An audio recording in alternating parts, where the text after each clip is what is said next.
I'm Carey Doberstein, Associate Professor of Political Science at UBC and the Associate Editor of Canadian Public Administration. I'm here with Ian Stedman, Assistant Professor at the School of Public Policy and Administration at York University. So welcome, Ian. So you've recently published a piece in the New Frontiers section of Canadian Public Administration. And these articles are a short synthesis of innovative public administration research on a particular topic, where you identify common themes, patterns of evidence, and then really lay out a vision for future research in the field. Now, you've written a piece on Canada's parliamentary ethics regimes, and that's titled "Distinctive or Not, Our Canadian Model of Parliamentary Ethics is in Need of Modernization." And you've really zeroed in on the mandate and activities of ethics commissioners across the country. So can you tell me how you came to write this New Frontiers piece? Absolutely. Thanks for having me and thanks for doing this interview. So I've been a professor at York University for just a short couple of pandemic-riddled years, to be perfectly honest. But in that time, I've had the privilege of teaching a course that I inherited from Ian Green on ethics in the public service. Okay, so it's a topic that I think doesn't really get enough attention at the undergraduate level across Canadian universities, although that's probably a different conversation. But the students in my course, they learn about things like whistleblowing and patronage and lobbying and what the standards of ethical conduct are for people who work in the public service, right? But the real juicy stuff, the stuff that gets them to sit up in their seat, I presume, since they're all online still, is when we start talking about parliamentary ethics, right? And it's probably because elected politicians, they grab the most headlines. And so students are watching politicians all over Canada make decisions that can seem, I think, well, questionable at times. And so it always surprises students when we start to learn about parliamentary ethics. And I tell them that these regimes are rarely updated and that they don't cover the kinds of things that they as students and as voting members of the public think these regimes do cover or ought to cover. So this New Frontiers piece really was an opportunity for me to put together a quick summary of what is in fact being done to try to advance the dialogue around parliamentary ethics in Canada, but also to really kind of echo some of what I think and what I hear about what could be done to help push the dialogue forward. So hopefully this piece can serve as a good introduction to the topic for students and academics looking for a quick lay of the land. That's exactly what we want out of these pieces. So it's been great working with you on that to get it to publication. So maybe tell us in a general sense, what are your sort of key takeaways of the prior research in this field? I mean, what have folks been focused on in their work in a Canadian context? I'm not sure I say it all that directly in the piece, but I'm hoping really what the reader takes away or walks away from this piece thinking is something along the lines of, what? That's it? Why is there not more work being done in this area? Elected officials, as I said before, are in the news almost every day for making what many of us think, or at least question, as being poor ethical decisions. So why aren't these regimes under incredible scrutiny so that we can find the best ways to improve them? And so, to be honest, we really do need, I think, a bunch of new, creative, forward-looking, progressive voices to come to the table to start driving this dialogue forward.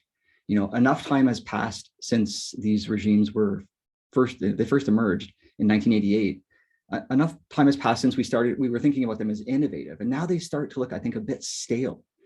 And so one of the key takeaways, I think, is that we really should be looking to modernize these ethics regimes so that we can once again, as a country, as Canadians, as people interested in government and public administration, be comfortable calling them innovative and progressive, right? And I hope one of the big takeaways that comes out, speaking in general terms, is that there's opportunity to advance this dialogue still.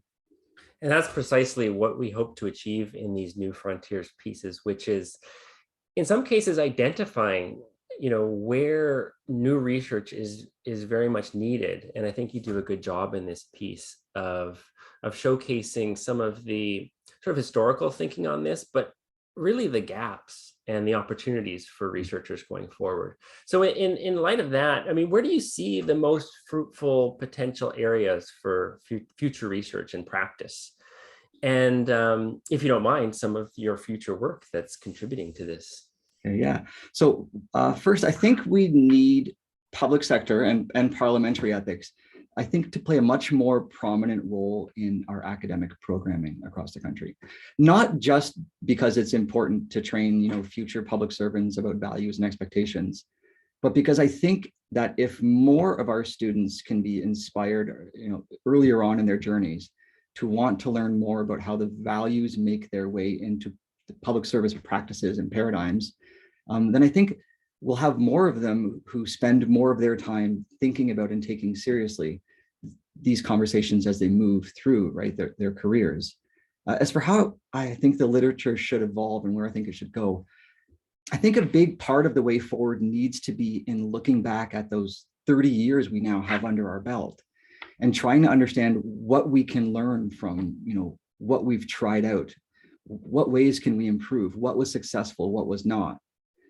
But I think the most important thing for me, and this is also why I'm pleased that this piece is open access, is that I think the dialogue about how to improve public sector ethics and accountability is mostly useless if it's paywalled. I really do believe that. I think the dialogue is one that's so important that it needs to play a central role in our civics education and our broader discourse, because or else the public just won't know how to push for change or what change to push for.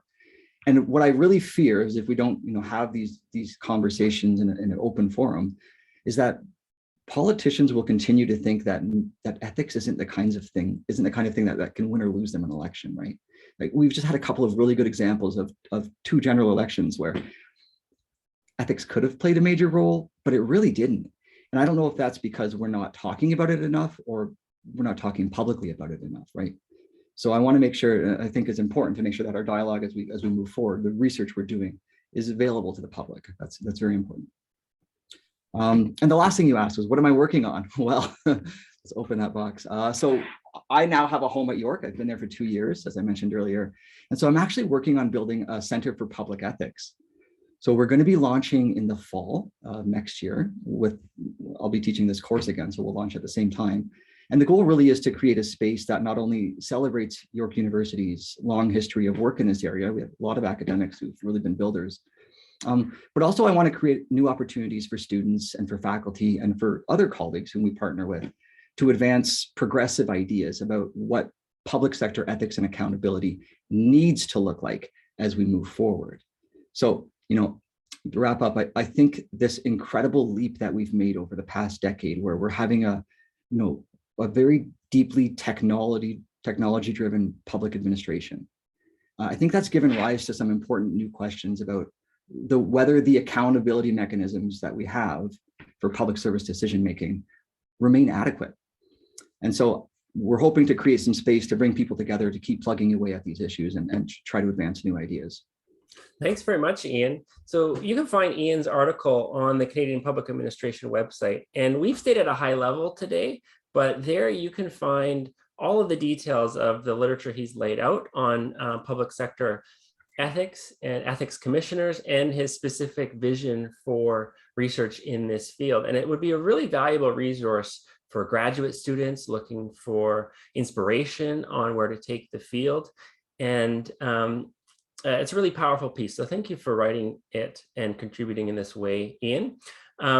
For the viewers, you can also find all the previous New Frontiers on the Canadian Public Administration website with a host of different topics ranging from lobbying in Canada to public engagement practices to operationalizing intersectionality in the Government of Canada to evidence-based policing and many more. So it's a good place to look for a quick way to an introduction to a field and where top scholars have a vision for its future research. Thanks again, Ian.